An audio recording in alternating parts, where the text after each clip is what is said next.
Hello, magandang araw po sa inyong lahat mga biyan. For today's video ay ipapakita ko po sa inyo ang pang-araw-araw ko pong ginagawa dito sa aking mga manukan mga biyan.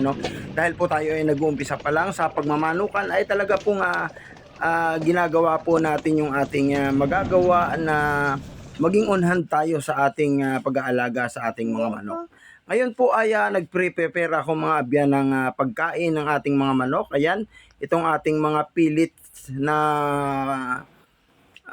feeds ay binabara natin ng tubig mga abyan para lumambot siya.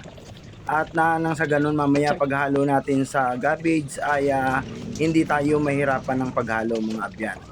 At lilinisan po muna natin yung ating mga pakainan ng ating mga manok mga abyan upang malinis ang pagkain nila. Siya nga pala mga abyan ayan, ipakita ko po sa inyo yung aking isang black astrolorp mga abyan ay nangitlog na naman. Ayan mga abyan kitang-kita po yung nasa gitna. Ayan, medyo ang laki po ng itlog talaga ng black astrolorp. Talagang hindi tayo magsisisi kapag nakapagparami tayo nito. Large po yung kanyang itlog mga abyan. So ayan, itong ating isang black astrolorp ay matapang, namamalo mga abyan. Kinuha lang natin yung ating pakainan sa kanya ay pinalo tayo at tayo po ay nasugatan pa mga abyan Ayan, at ating nililinisan yung ating mga pakainan ng ating mga manok mga abyan para malinis. Importante po ang kalinisan sa pagmamanok mga abyan dahil ang kalaban po natin dito ay bakterya mga abyan, mga germs na pwedeng makain ng manok at mag-cause ng kanilang pagkapiste mga abyan Sayang naman mga abyan kung sila ay marumi at makakain ng virus at mamatay yung ating mga alagang manok mga abyan. Ayan mga abyan, at tayo po ay ito papakupahan po natin itong ating isang black astrolorp mga abyan. Papakupahan natin sa ating tandang na Rhode Island Red. Ayan, kita nyo mga abyan Ayan, sabik na sabik siya mga abyan dahil talagang kabataan pa niya at malakas pa siyang mangupa mga abyan. Ayun mga abyan, ang gandang tingnan ng ating Rhode Island Red at Black Astrolorp na inahin mga abyan. At ibinalik muna natin siya sa kulungan at continue po tayo ng prepare ng pagkain ng ating mga manok. At yan po ay nilinisan din natin yung kanilang kulungan. Itong dalawang black astrolorp, araw-araw po nating nililinisan yan para wag po silang mababad sa dumi nila mga abyan dahil baka mag-cause din po yan ng sakit sa kanila mga abyan. Kaya araw-araw po tuwing umaga ay nililinis ko po yan bago ko po sila pakainin. At ayan, i-prepare na po natin yung ating mga pagkain at nakapagbabad na po tayo dyan kanina ng pellets na feeds mga abyan pinapalambot lang natin yan. At ngayon naman po ay i-prepare natin yung ating gulay mga abyan itong ating repolyo, ito po ay libre lang, hinihingi lang po natin ito sa palengke dahil ito po ay itatapon lang naman nila. At ito po ay ginagawa natin para po tayo ay makatipid sa feeds.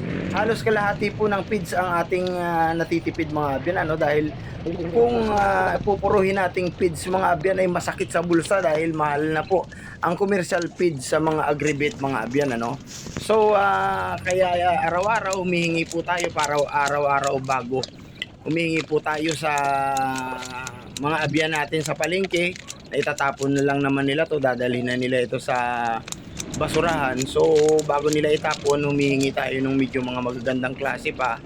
And then yan po ay ating ayan, gagalingin po natin yan gamit itong ating meat grinder mga abyan gamit ko ito sa pagluluto nung una mga abyan, pero ngayon po ay gamit ko naman sa pag-grind mga abyan nitong ating mga repolyo para ihalo natin sa pagkain ng ating mga manok mga abyan nang sa ganun po ay makatipid tayo mga abyan sa pagkain ng ating mga manok. At yan po ay kailangan po nating gilingin ng ganito mga abyan yan yan mga abyan, yan ayan mga abyan ganyang kapino mga abyan, nakikita nyo yan. Ayan, pagka nasamahan po yan ng feeds, mamaya ay gustong gusto na po yan ng ating mga alagang manok mga abyan. So ayan mga abyan, nakikita po ninyo kung gaano ka-pino. So kung may food processor kayo mga abyan, ay pwede rin ninyong gawin ito o kaya ay meat grinder para nang sa ganun ay mapino at hindi kayo matagalan ng kung tutok-tokin nyo kasi mga abyan, gagamit ang kutsilyo ay matagal pa. Samantalang kung may meat grinder kayo mga abyan ay napakagandang gamitin mga abyan, talagang pino yung ating cabbage o dahon ng repolyo. At ayan, hinuhugasan po natin yan. Bago po natin ihalo sa pizza ay hinuhugasan po natin yan. Sinisimot lang natin yung mga naiwan dun sa ating meat grinder kasi sayang naman mga abyan. Ayan, at yan po ay lilinisin natin para yung mga dumi-dumi ay mawala. Yan naman po at gamit natin mga abyan ay strainer yan. Yan ay may butas-butas. Ayan, at pipigain po natin ng maayos ang tubig. And then ito na po yung pinagbabara natin, yung binabad natin na feeds mga abyan na lumambot na ay dyan natin isasama yan mga abyan yung ating ginaling na dahon ng repolyo at sasamahan po natin yan ng tinatawag dito sa amin na lintok mga abyan o yung ipa ng mais mga abyan. Ayan ang kulit ni Kiwi mga abyan pinapakain ko po siya dyan sa loob ng tabo. Ilinalagay ko po yung feeds. Dinadamihan ko para hindi siya mahirapang kumuha. Humuli ng mga feeds mga abyan. Ayan mga abyan, hinahalo-halo ko na yan mga abyan para ma-mix ng maayos yung ating mixture. Feeds, GMP po yan. Integra 4000 at saka yung lintok mga abyan at saka repolyo. Ayan, very po yan, healthy at gustong-gusto ng ating mga manok. At pinaghahati-hati ko ng mga abyan. Mayroon po yan dalawang sisiw. Yan yung nanay ni Kiwi. Linagyan po natin yan. Linagyan din natin yung ating uluhanon at itong isa nating black astrolorp mga abyan And then itong isang lalagyan natin ng pagkain ay para naman ito dun sa isa nating black astrolorp. Ayan mga abyan ayan, busog na si Kiwi mga abyan at ilinagay na natin siya sa kanyang kulungan mga abyan. Baka pumutok naman yung kanyang butchi mga abyan Ayan, at dito na tayo mga abyan sa ating kulungan bago tayo magpakain sa kanila at pinakupahan ko ulit yung isa nating isang native chicken sa ating Rhode Island Red para mabilis na silang mangitlog at yung ating isang black astrolorp ay ibinalik na natin sa kanyang kulungan mga abyan at nilagyan natin siya ng kanyang pagkain din mga abyan And then at saka natin ilalagay naman dito sa mahabang kawayan na ginawa nating pakainan itong mga natira nating mixture mga abyan ng pagkain nila ng feeds ng kanilang pagkain, lintok, yung kanilang repolyo at saka GMP at saka Integra 4000 yan naman po ang ipapakain natin dito